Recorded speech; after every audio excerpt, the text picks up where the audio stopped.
Welcome to our series of industrial safety training programs. Today's program is on explosions and detonations.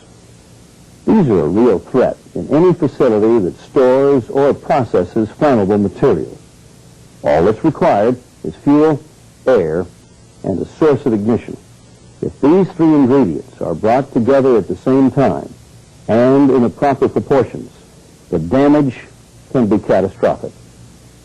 Clearly, the best strategy for dealing with this threat is prevention ahead of the fact. By keeping the ingredients of fire separate from one another, we can ensure that an explosion or detonation will not occur. This program will explain the mechanics behind explosions and detonations. We'll also look at some case histories of major disasters and observe what went wrong. And finally, we'll outline some measures that you can take that will prevent it from ever happening to you. The video is starting, so let's watch the program. I'll be back at the end for a recap. A refinery presents many opportunities for the formation of combustible mixtures. Because explosions and detonations are so disastrous, and because their occurrence has become frequent, it is important to know all you can about their nature, history, and prevention in the process industry. Formation of a combustible mixture requires as little as 2% hydrocarbon vapor and 10% oxygen. For a combustible reaction to occur, all that is needed is heat and a reaction between the fuel and oxygen. You should be aware that different fuels have different fuel-air mixture combustion characteristics. For example, hydrogen-rich gases have a much wider range of flammability. In some cases, 4 to 75% fuel, as opposed to the 2 to 10% flammability range for typical light hydrocarbons. Hydrogen is also colorless and the lightest of all known gases. It has a high permeability that allows it to find its way through the tiniest of openings. Hydrogen leaks are especially dangerous because they may also be self-igniting. The inadvertent ignition of a combustible mixture and the resultant fire, explosion, or detonation can be a catastrophic event in the refinery.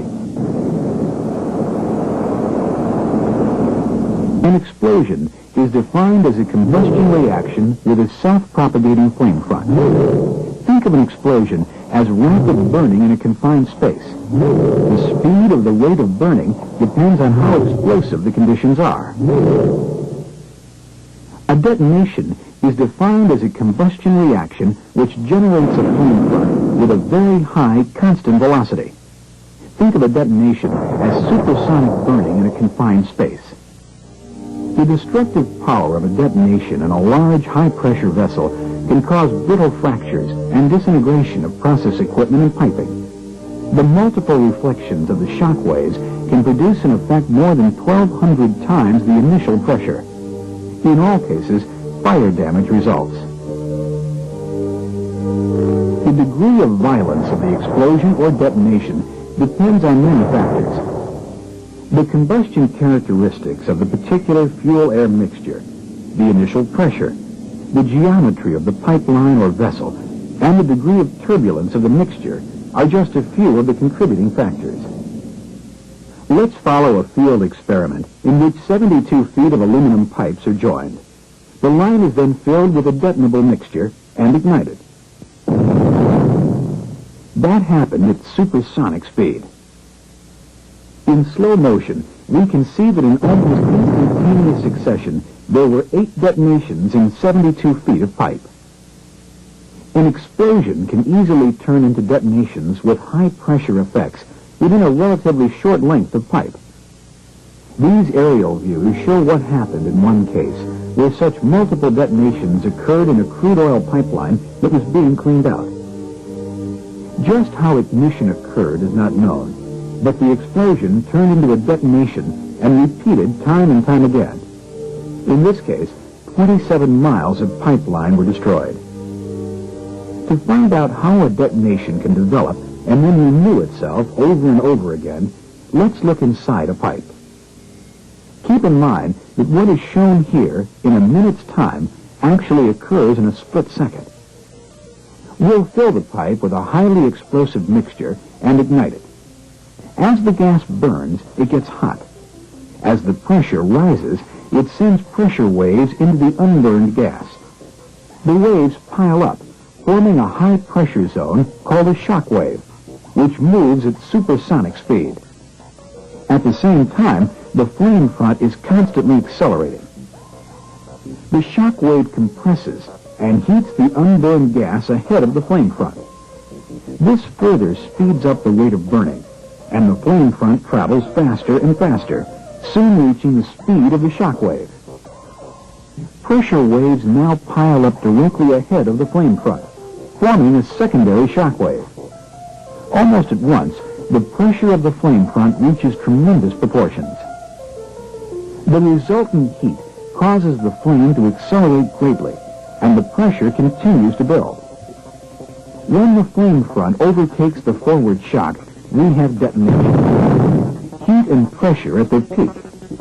Even though the detonation has vented itself by bursting the line, the flame front races on, and in an instant builds up to a new detonation. This happens over and over again, as long as there is fuel and air to consume. Here is a propane air-filled balloon, which will be exploded when a flame from the inlet pipe ignites it. The action you see here in 7 seconds occurred in 1/25th of a second. Let's observe this phenomenon again. The explosion causes expansion that ultimately rips the balloon. By substituting a propane-oxygen mixture for the propane-air mixture, a spherical detonation rather than an explosion can be created and analyzed in slow motion. In this case, there will be no expansion of the balloon to warn of the failure to come. The detonation occurs in 1/2000th of a second. A sudden fireball, a loud noise, then nothing. A closer view of the detonation illustrates more clearly the spherical shape the detonation takes. The fireball forms with no expansion of the balloon. Unlike an explosion, the detonation shattered the balloon into hundreds of fragments. Compared to explosions, a detonation is a very violent event. The high-pressure generation and the rapid rate of pressure increase in a detonation has a more damaging effect than an explosion. The result is a brittle fracture rather than a ductile or stretching failure. An explosion can distort or crack a heavy-walled vessel and tear it apart. However, a detonation can fragment the same vessel and propel a 60-ton piece of it more than a fifth of a mile through the air. From a technical standpoint, it is seldom if ever possible to design process equipment to withstand the dynamic pressures involved in these reactions. On August 27, 1955, a detonation at the Whiting refinery occurred while a fluid catalytic hydroformer was in the process of startup. An inadvertent and unrecognized formation of a combustible mixture within the process unit occurred as a result of mechanical failure.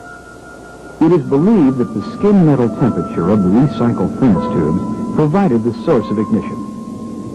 The resulting detonation sent steel fragments hurtling in all directions. The fragments and detonation shock waves caused severe damage to refinery equipment and nearby residential areas. Many fragments ruptured process tankage. As one eyewitness described it, it was as if someone had gone around with a giant match, touching it here and there, starting fires everywhere. Nearly 55 acres of refinery equipment were burned out in the ensuing fire, which lasted more than 8 days. 3 refinery workers were seriously injured, and 1 employee died of a heart attack. Outside the plant, there was one fatality and one serious injury. 63 tanks were destroyed, and more than 1.25 million barrels of crude oil, intermediate and finished product, were lost. For a more detailed account of the detonation and the fire that resulted, see the film titled The Fire at Whiting. There are many other incidents which illustrate that explosions and detonations in or around process equipment are catastrophic events. In 1956, a coker unit in Ponco City, Oklahoma, exploded during startup. The following film clip documents this incident.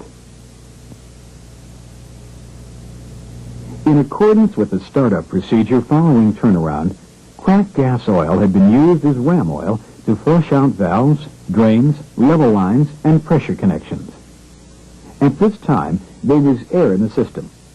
Then charge stock was pumped into the bottom of the coke drums and also through the tower coils, the cold furnace tubes, and into the top of the drums.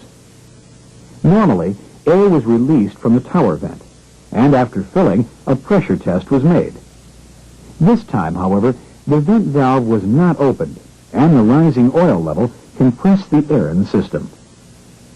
Pumping against this compression with practically no oil flow caused the filling pump to run hot, and it was shut down. The weather was cold, and the overheating was mistakenly thought to be due to the viscosity of the charge oil.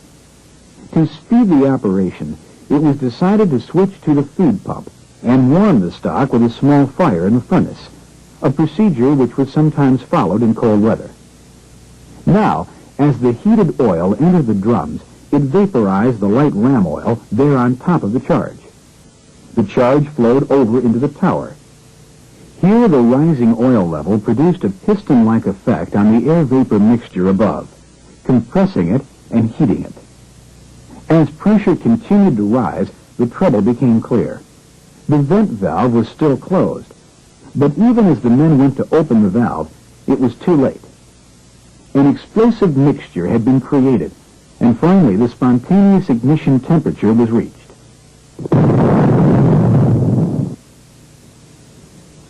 It was only a year later in Whiting, Indiana, when another major refinery accident occurred. This one involving an alkylation unit and 3 propane storage drums. In this tower, an isobutane stream was depropanized.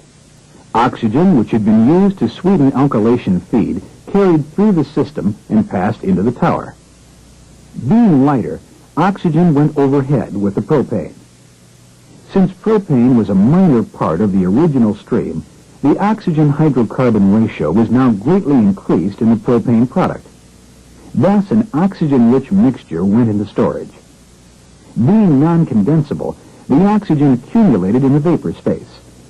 Then, as more propane and oxygen went to storage, the liquid level in the drums was raised, compressing the vapors. Thus, non-condensable oxygen reached a higher and higher concentration in the vapor phase. The instruments indicated non-condensables were accumulating in propane storage. In order to reduce the pressure, the valve to the refinery fuel gas system was opened. As the combustible mixture vented through this line, it probably contacted iron sulfide deposits. The detonation fragmented the 3 propane storage tanks into 300-odd pieces. A gaping void was left where they had been standing. When the repaired alkylation unit was put back into service, it was decided to substitute air for more hazardous oxygen in all sweetening operations, and even to discontinue air sweetening of alkylation feed. A number of internal explosions and detonations in salt towers and jet treating facilities provide examples of what can happen when operating procedures are not carefully followed. A case history follows. The critical vessel was a salt dryer of a copper chloride treating plant. In this vessel, a stream of natural gasoline was dried. Then commercial oxygen was added as the first step in the sweetening process. A plant upset stopped the flow of gasoline, but the flow of oxygen was not turned off. In some way which has never been fully determined, oxygen migrated back to the salt drum, forming an explosive mixture. Ignition source was unknown. The detonation split the shell of the salt drum and blew the head off.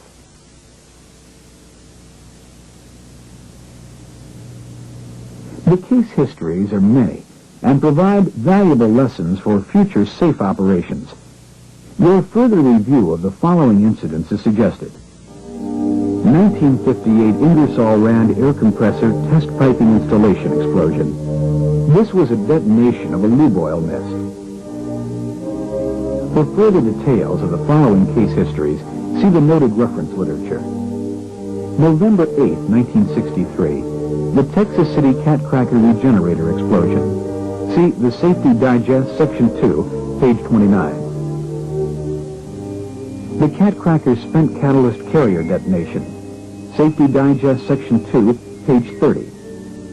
The cat cracker electrical precipitator internal ignition of oil vapor explosion. Safety Digest, Section 2, page 33. October 21st, 1980. An atmospheric detonation of a vapor cloud at the Newcastle, Delaware chemical plant leveled the facility and resulted in several fatalities.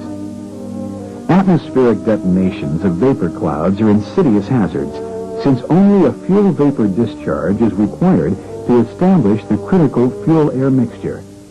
Ignition from any outside source can result in tremendous damage and personnel hazard. July 21st, 1979, Texas City. An atmospheric detonation resulting from a butane vapor cloud formation severely damaged a nearby process facility control center. December 18th, 1982, Whiting, Indiana. A pipe-still vapor cloud atmospheric detonation resulted in severe equipment damage. In addition to these incidents are many others which, if studied, can help you to understand the safety principles and control the hazards associated with handling or working around combustible materials. The most important safety precaution is to prevent the formation of combustible mixtures of fuel and air in vessels and piping. Combustible mixtures do not signal their presence, nor the impending dangers. For this reason, atmospheric testing equipment and testing procedures are a vital aspect of safe operations. Hydrocarbon vapor air mixtures must be rigorously monitored. Test for combustible mixtures and oxygen content as required. For a review of this area of safety knowledge, see the program Testing for Hazardous Atmospheres. You must always expect that a source of ignition will be around and that a combustible mixture will be ignited. Remember, the most important accident prevention measure is to prevent the formation of a mixture of air or oxygen with combustible vapors, except under carefully controlled and monitored circumstances. If there are any additions or deletions to operating procedures, be certain to critically review changes in procedures or methods to detect any inadvertent combination of circumstances which might result in hazardous conditions. Primary protective measures are safety measures which actually prevent explosions. Inerting is one of the best primary protective measures that can be applied, since it prevents the formation of explosive mixtures. Inerting a flammable gas-air mixture can be achieved by replacing or diluting the oxygen in the air with some inert gas, such as nitrogen, carbon dioxide, or steam. Without oxygen, the combustion reaction cannot take place. Another primary protective measure is to control ignition sources. There are many internal and external sources of ignition. Some examples of external ignition sources are open flames, hot surfaces, sparks, chemical reactions, arcs, welding, grinding, motor operation, engine operation, friction heat and pumps, furnaces, electrical installations, flares, static electricity, and lightning. Some examples of internal sources of ignition are static electricity from pumping, overpressuring causing heat, hydrochloric iron sulfide, which can ignite spontaneously, hot furnace tube surfaces, friction heat from compressor valve bypass, and process chemical reactions. It is imperative that control over ignition sources, such as smoking or unauthorized hot work, be exercised. All personnel should be made aware of regulations concerning unauthorized ignition hazards. For a review of ignition hazards and the safety principles concerning electricity and steam usage in the refinery, see the programs Hazards of Electricity and Hazards of Steam. Many of our operating procedures are specifically structured to prevent the mixture of air and fuel vapor in process equipment. You must follow established procedures and document operation status. This is especially important during the high hazard periods of time during startup and shutdown of facilities. Startups, shutdowns, and process upset periods present the highest vulnerability to explosion and detonation accidents. A safe shutdown or startup requires competent, coordinated teamwork. Every person must know their job and do it properly. You must be continuously aware of what is going on inside your unit and be mentally alert for the unexpected. Keep shutdown and startup checklists up to date. Follow established procedures and document that the proper procedures are being followed. During startups, purge residual air from the process system before introducing hydrocarbons. During shutdowns, remove residual hydrocarbons before opening equipment. This will avoid dangerous air-hydrocarbon mixtures. Do not vent hydrocarbon vapors to the atmosphere. Startup procedures of old units should be frequently reviewed with reflection on latest technology. Each addition or deletion to a startup procedure should be studied thoroughly for even the remotest combination of circumstances which might result in hazardous conditions. Any equipment or facility modifications or additions should also be critically reviewed before the design approval. You must prevent the inadvertent mixture of air or oxygen with combustible vapors. Always operate equipment within prescribed control limits. Overpressuring of equipment can result in mechanical damage. Know the limits of your unit. Follow only approved electrical lockout procedures. Follow hot work permit procedures and keep all hot work properly controlled. Follow proper operating procedures for flare stacks and knockout drums. Do not vent air or oxygen mixtures to a flare system. Remember, reactors, regenerators, coke drums, fractionation equipment, and compressor systems all have the potential for explosion and detonation hazards. Question unusual changes in process data: pressure, temperature, liquid level, and flow. In summary, the following practices will reduce the likelihood of explosions and detonations. Prevent the formation of combustible mixtures of fuel and air. Test for combustible mixtures and oxygen content as required. Control ignition sources. Follow established procedures and document operation status. Critically review changes in procedures or methods. Remove residual hydrocarbons before opening equipment. Purge residual air from process systems before introducing hydrocarbons. Do not vent hydrocarbon vapors to the atmosphere. Do not vent air or oxygen mixtures to a flare system. Question unusual changes in process data: pressure, temperature, liquid level, and flow. Be mentally alert for the unexpected. Use common sense. Human Human error has been a major contributing factor in many of the incidents involving internal explosions and detonations. Continued training and employee education on the basics of refinery safety are essential. There aren't many people who could argue with that, especially when you consider the magnitude of damage that can result from an explosion or detonation. Lives, properties, and jobs can all be lost in an instant due to a single careless action.